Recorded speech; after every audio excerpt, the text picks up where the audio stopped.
Now, from WYDC TV, this is Big Fox News at 10.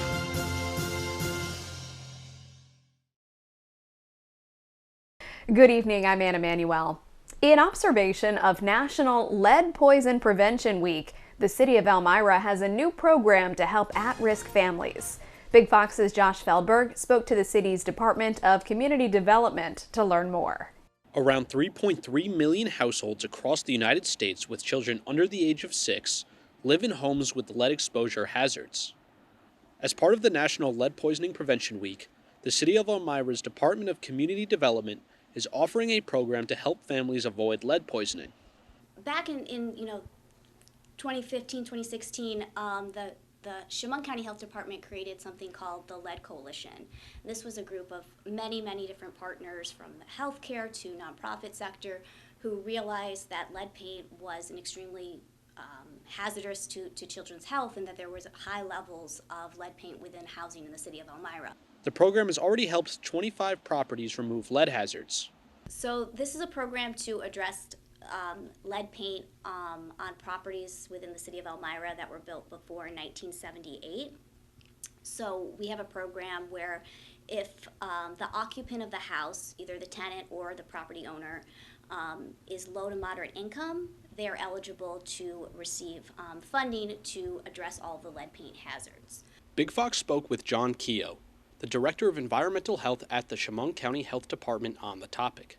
Keogh said lead poisoning in youth can cause irreversible damage. Lead poisoning can lead to lower IQ, irritability, growth defects, hyperactivity, and damage to the kidneys and other body systems. According to Keogh, a lot of the cases come from children ingesting lead dust from the paint on the house. The program will continue to help families across the city remove hazardous paint for years to come. Josh Feldberg, Big Fox News, Elmira. 11 school districts in Pennsylvania will receive clean school buses. These low to zero emission buses come from the first round of funding from the EPA Clean School Bus Program. Governor Wolf commented that these new buses will decrease air pollution around schools and for school children. Some of the school districts receiving these clean buses are Southern Tioga, Troy, Harrisburg City, and Scranton. The quickly recognized Little Joe Tower in Corning is a little different this month. The tower is illuminated in purple for Domestic Violence Awareness Month. Corning Inc. announced it would light the tower purple for the whole month. Corning Inc. Global Security Director Steve Harold says the company is committed to ensuring resources and information for Domestic Violence Awareness Month. There may be some good news for the economy today. New GDP numbers may show it's growing again, but it may also be the calm before another storm. Doug Luzader has more. Well, this morning, the government is out with its GDP estimate for last quarter, and economists have been predicting a return to growth, but this may be a temporary reprieve. I appreciate the frustration of the American people. President Biden acknowledging the economic pain facing Americans, but he took no questions at his event yesterday, offering new help on various consumer costs. Look for the White House today to talk up new GDP numbers that may bolster the administration's argument that we are not in the midst of a recession, as Americans continue to feel the sting of soaring inflation. We understand that there's more work to do. We understand that families are being squeezed by what's happening currently with inflation. But again, we have seen some moderation. I believe we'll continue to see that. But for the broader economy, many analysts aren't so optimistic. On the plus side, the economy may be growing again with strong labor markets and robust consumer demand. But the Fed is expected to keep raising interest rates to bring down inflation, which could cause the economy to shrink in coming months. And there is already evidence that the housing market is starting to drag. Housing prices moderating is good if you want to afford a place to live. The problem is people are watching rates go up so fast that it's really freaking them out. I mean, when you go from below 3% a year ago to 7%, people are saying, well, hold on a second. Can I buy a home at all? And the president will keep beating the drum on the economy today, heading to New York to talk about plans to expand semiconductor manufacturing here at home. In Washington, Doug Luzader, Fox News. Election debates usually help undecided voters choose a candidate, but in Pennsylvania, Tuesday night's debate may have left some even more uncertain on who to vote for. Molly Hennenberg has more from Washington. After much speculation over whether he could handle it and if he should even do it, Pennsylvania Democratic Lieutenant Governor and Senate candidate John Fetterman, who suffered a stroke back in May, finally debated his Republican opponent, Dr. Mehmet Oz. At times, Fetterman seemed to struggle to answer the questions. You're saying tonight that you support fracking, that you've always supported fracking, but there is that 2018 interview that you said, quote, "I don't support fracking at all." So how do you square the two? I do support fracking, and I support fracking, and I do support fracking. Oz stayed away from the stroke issue, but Fox News medical contributor Dr. Mark Siegel says he has, quote, deep concerns after watching Fetterman in the one-hour debate. It was clear to me that the left-sided stroke he had has affected the parts of his brain that have to do not just with hearing, not just with expressiveness, but also with deeper comprehension. But Pennsylvania Democratic Senator Bob Casey says that Fetterman has, quote, made progress since his stroke and did well in the debate. This idea that the speed of your response is somehow indicative of the way you would do the job is really faulty. I know this job well. John is prepared right now to be an effective senator. The city of Elmira announced what kind of electric bikes and scooters are legal to ride. Electric bikes and scooters with battery packs are legal as long as they follow traffic rules. Gas-powered bikes, scooters, and ATVs are not considered legal according to the city. Reflective clothing and front and rear lights are also required for when the sun sets. Time now for our Big Fox Pet of the Week, and today it's Sven, a black and white Great Dane. Big Fox's Maggie Hall met with Sven and Sue Buchanan to find out what Sven's forever home looks like. Well, it is time for another Big Fox Pet of the Week, and I do have to say, I think Sven might be our biggest Big Fox's Pet of the Week yet. Yep, so today we have Sven. He just turned a year old in July. Sven isn't much of a city boy. He's a country boy through and through. So he would do great in a country setting where he's got a lot of room to run around and play with. He is great with horses, cows, chickens, pigs. He tries to herd them. Sven is a great playmate for medium to bigger sized dogs. So we would say probably no cats and no smaller dogs. Just because he plays rough, he would do great with a larger dog. Not necessarily this big, but a large, playful dog that he can run around and get some of his energy out.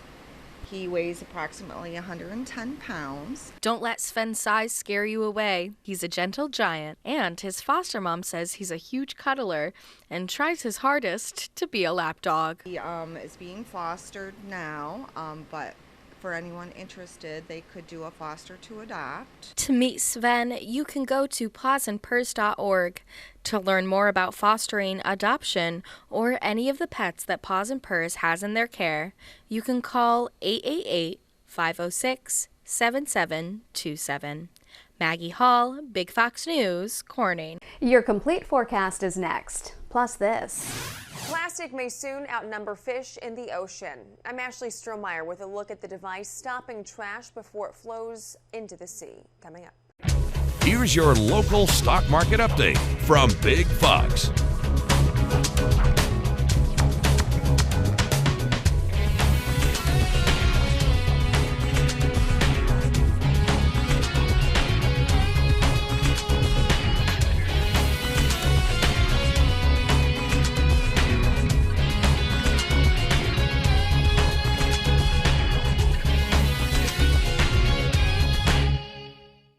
Now, your Twin Tiers forecast from Big Fox.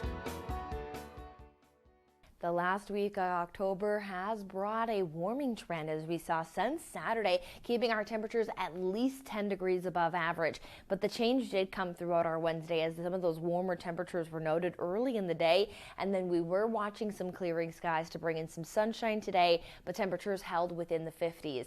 And with calm and clear skies overnight, note that those temperatures are expected to tumble into that freezing mark. We see that widespread across the area from the Finger Lakes down through Westfield. We we drop to at least that freezing mark in a few locations, dropping potentially into those upper 20s.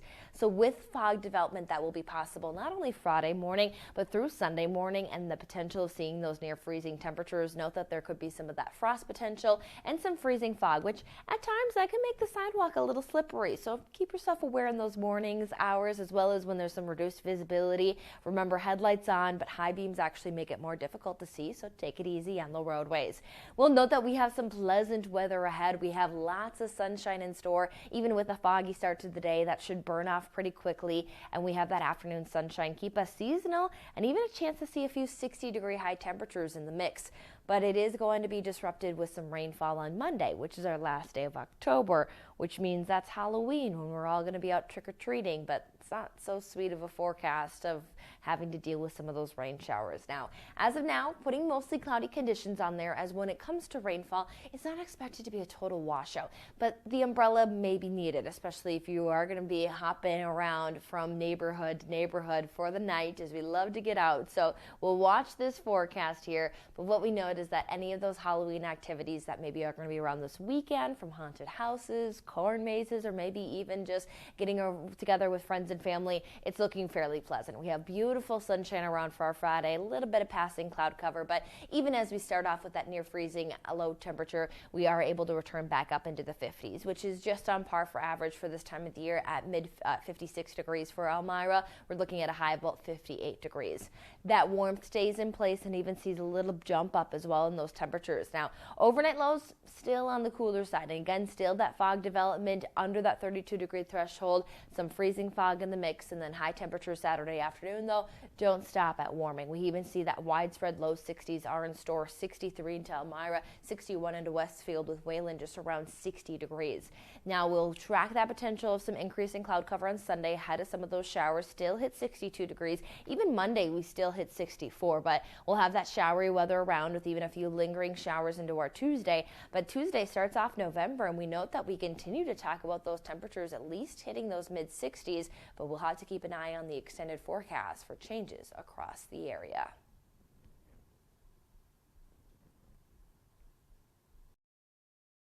Plastic pollution is killing the world's oceans.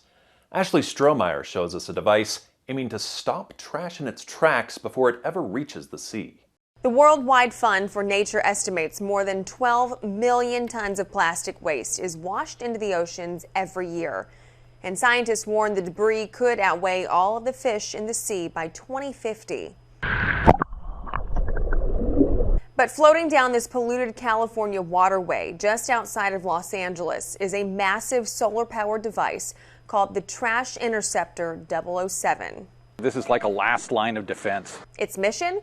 To collect trash from streams and rivers like this before it flows into the ocean. We have these long floating barriers that funnel trash to the front of the interceptor, where we have this massive conveyor belt which then extracts the trash from the water before dumping it into several dumpsters. But how does trash wind up in rivers, besides being directly thrown into it? When it rains, the trash washes into gutters, and then from gutters into this river and into the Pacific Ocean. Going forward, officials from the nonprofit group The Ocean Cleanup say the craft should be used across other major waterways around the world to wipe out pollution. Rivers truly are the arteries that carry the trash from land to sea, and what we found is that just 1% of the world's rivers emit roughly 80% of all the plastic going to the ocean. So if we put devices like this in the mouth of those top 1% of rivers, we believe we can stop the plastic pollution from reaching the oceans.